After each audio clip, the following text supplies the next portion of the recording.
Estherzinha, existe isso? Como é que é gastrite nervosa? O que é isso? Então, vamos esclarecer alguns conceitos. Primeiro, você falou que eu sou um especialista de esôfago, na verdade sou do esôfago e do estômago, e ela mencionou uma gastrite. Gastrite é inflamação do estômago, não uma inflamação do esôfago. A inflamação do esôfago seria uma esofagite, que seria mais comum na doença do refluxo. A gastrite é a inflamação do estômago. Tá.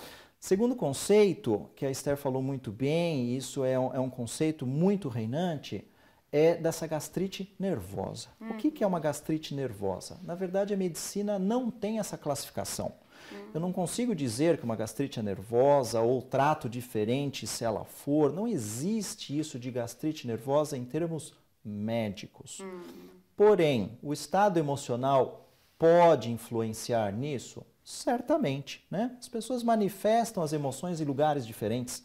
Algumas pessoas manifestam as emoções tossindo, outras manifestam as emoções no intestino, ficam constipadas, ficam com diarreia. Outras pessoas manifestam as emoções no estômago. Então, tem uma relação? Tem. É distinguível de outra, é um tratamento, é uma doença própria? Isso não é, né? Acho que o terceiro ponto que a gente podia aproveitar aqui e falar é sobre a necessidade da endoscopia. Então, não existe uma correlação entre os sintomas e a endoscopia. O que eu quero dizer? Não existe.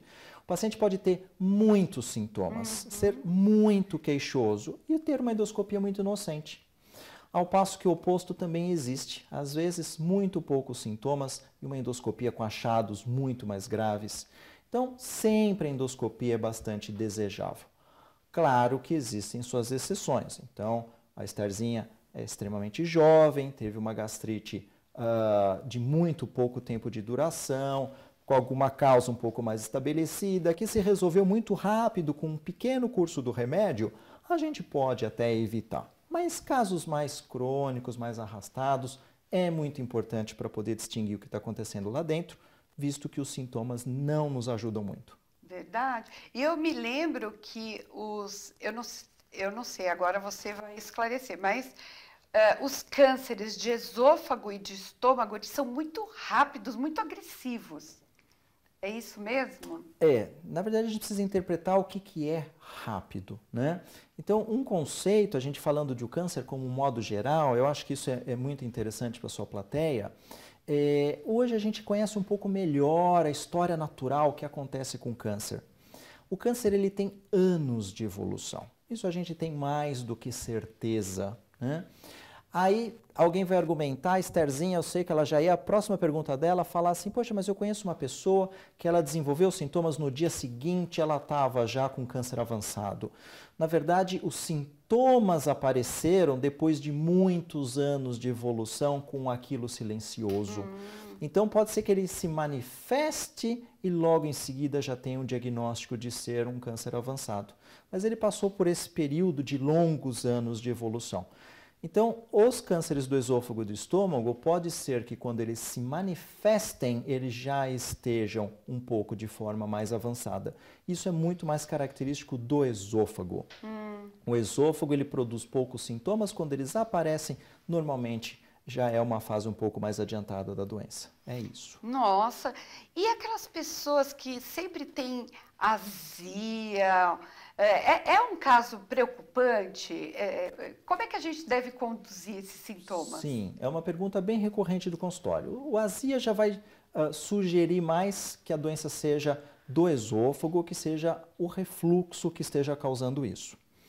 E as pessoas acabam lendo informações leigas, às vezes informações de baixa qualidade, e muitos lugares dizem que o refluxo provoca câncer.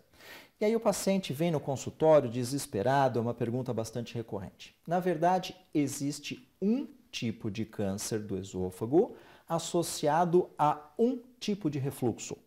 Então não é qualquer refluxo que provoca câncer. Boa notícia isso! Isso é importante.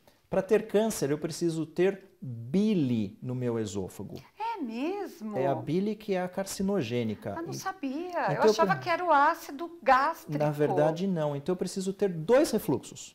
Eu preciso ter refluxo de bile do intestino para o estômago e do estômago para o esôfago. E a bile também causa câncer no estômago? Também. No estômago e no esôfago? Nossa! Em ambos, está A bile correto. é maligna. Ela é benigna para baixo. Quando ela volta, ela se torna maligna. Nossa, né? que medo! Ela foi feita para descer, nunca para subir. Então, não são todos os refluxos que causam o câncer. E aí o paciente vai ficar preocupado e falar, mas poxa, será que esse é o meu? Né? Na verdade, existe um achado na endoscopia muito característico que se chama esôfago de Barrett.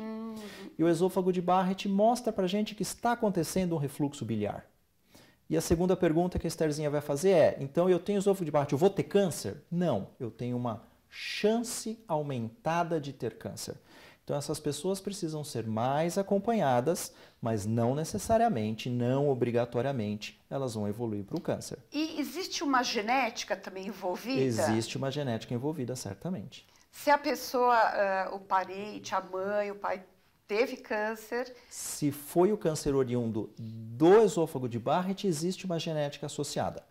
Mas a gente deve lembrar que no Brasil, principalmente, diferente de alguns outros países, ainda prevalece mais uma outra forma de câncer do esôfago, que é mais ligada à bebida e ao cigarro.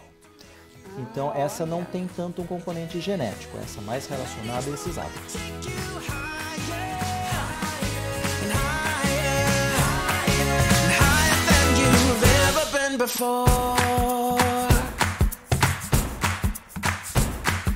Walk through life.